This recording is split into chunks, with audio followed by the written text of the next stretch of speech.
Hello everyone, it's John Pollock and Wai Ting, and we're back again for another Ask A WAI, volume number 3. Yeah, you actually warned me about it this time. I didn't have to barge in on you talking to yourself.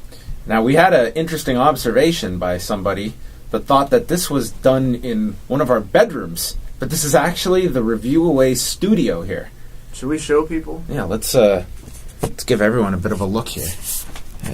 We have our microphones. Here's a tour. Yeah. Here's where the magic happens. That's a folks. computer. This is a Product placement. phone. This is a door. And This is the studio. Welcome, everyone. yeah. So we have put up another thread. So let's dive into some questions. We're not going to get all of them because we had a boatload of them. We have real-time constraints this time. Yeah, we had issues last week, Yeah. and thus we were saying Thursday, and you probably didn't see that till Sunday. Not going to run into that problem this week. Jordan Welsh asks, the best Japanese wrestling match either of you have ever seen, or best day ever? I don't know what that means. The best day ever in my life? Either one of those questions, I don't know how the two relate. Best Japanese wrestling match I've ever seen. Oh, geez. In terms of one-night performance, I would say Great Sasuke at the 94 J-Cup. I mean, those were 3 incredible matches he had all in one night. Take your pick of Kobashi Masawa classics. I was always a big fan of Takeiwa and some of his stuff with Otani during that whole 90s period. I mean, is there a Japanese match that stands out for you, Wai, of what you've seen? Not necessarily a match itself, because it's really been a long time since I've seen a lot of it, but like a promotion that I feel was consistently amazing was Michinoku Pro. Back when they had Sasuke there, they had Kai Tai. I'm not talking Kai Tai with the lip dubbing gimmick. I'm talking the real Kai Tai with the 6 people, with the Shiryu, with the Men's Teo, and Taka, and Funaki. All those guys were just amazing. They had some of the greatest 6-man, 8-man tags ever. So I encourage any of you to check that out. Jeff Cook, Elvis or the Beatles, Nirvana or Pearl Jam, and for John, Dallas or Dynasty. First off, Elvis or the Beatles? Beatles. I'll say Elvis. Nirvana or Pearl Jam? Nirvana. Definitely. And definitely Dallas over Dynasty. I never watched Dynasty. Do you have a preference? Felipe from Chile. Which are your all-times favorite wrestler, and do you have the chance of meet him? How was it? Well, you're assuming it's a him. Maybe my favorite was Bull Nakano. Maybe it was Manami Toyota. Maybe, yeah. We answered this last week. You're right. We kind of answered the same question. So Okay. watch last week's. Paul Griffin, do you listen to other podcasts? I assume non-fighting podcasts. I listen to quite a few. I listen to the Joe Rogan Experience quite often. I listen to the What the Fuck podcast with Mark Maron. Those are 2 of my most favorites. Primetime Sports with Bob McCowan. If you're from Toronto, you would know the name Bob McCowan. Well, actually, across Canada, you would for sports. Any that you listen to? I like the iFanboy podcast. It's a comic book podcast, and they basically kind of do what we do. They review the week's worth of comics every single week, and it's great. It's really good. There's so many great podcasts out there, and I hate to be a shill because I know we're on Stitcher, and I always mention it. But since I got that app, I listen to so many shows now that I never would have even known that were out there. Just some days I'll just search a topic and find all these podcasts, and you can listen to so much different stuff. I got to get in on that. I got to get one of those iPhones. I still download. Baby blue phone case is the way to go. Yeah. All right. Jonathan Pine, if you were a writer for the WWE and you got to choose any 3 people to ride with, who would they be? Wow. They don't have to be working for the company currently. Well, let's keep it current. And let's be specific, because we got time constraints. 1 person on the roster that you would like to travel from town to town with. See, I would totally say, I want to be up there with Vince and Hunter and stuff, but I'd feel like I would be so intimidated just to even sit there next to Vince McMahon that I don't think I would enjoy myself. I'd be worried about breathing the wrong way. I would love to spend a car ride with Brian Gewirtz.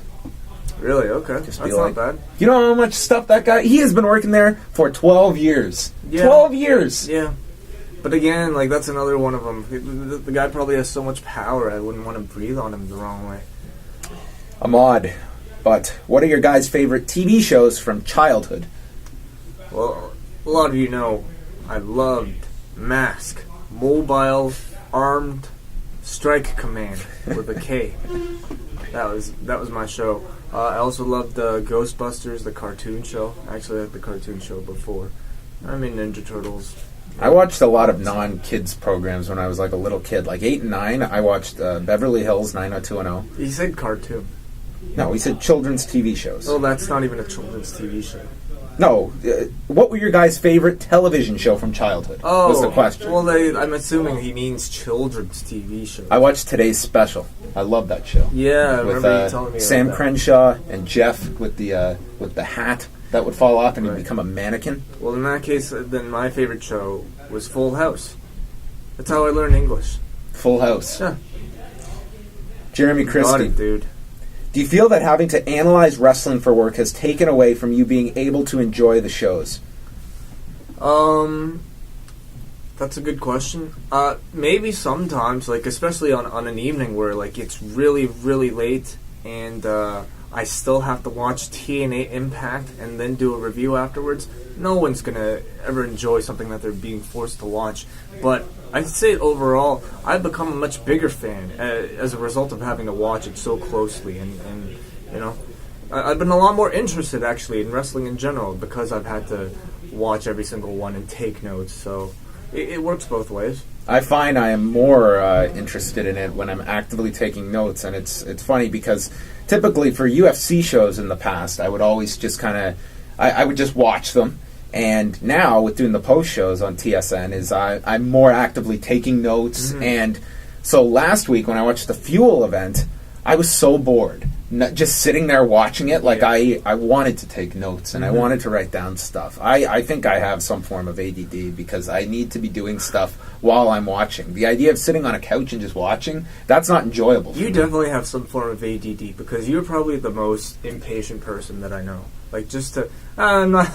you're looking at me like this is some insult. It's not. No, It's I just- don't it- take it as an it's insult. just I completely it's agree just with something you. I've noticed about you, John. It's just anytime I'm in a car with him and there's traffic, the number of sighs that come out of this guy is just it's hard for me. It makes me stressed out. Well, you're probably the most patient person Yeah, I know. I guess so we we're balance. quite the contrast. Yeah. Okay, let's continue on with Brian Kaufman. What sporting event from the past, wrestling or non-wrestling, would you like to go back in time and attend in person? Well, it has to be World Series 1993. Fuck! 96. That was my answer. That was like I'm not Joe Carter. I'm not a big sports fan, but like during those years, that I was the biggest. I was able to name the entire roster. I could go through both lineups from 92, 93. I was a massive baseball fan. And that Joe Carter moment, you could not have scripted a better finish. Once in a lifetime, really, once in a lifetime. And to be from the city where that took place, it was a real privilege. With Really. Mitch the Wild Thing Williams. Yes. Remember him? Yes, I do. Just disappeared into obscurity after Yeah. that. Okay, last few going through here.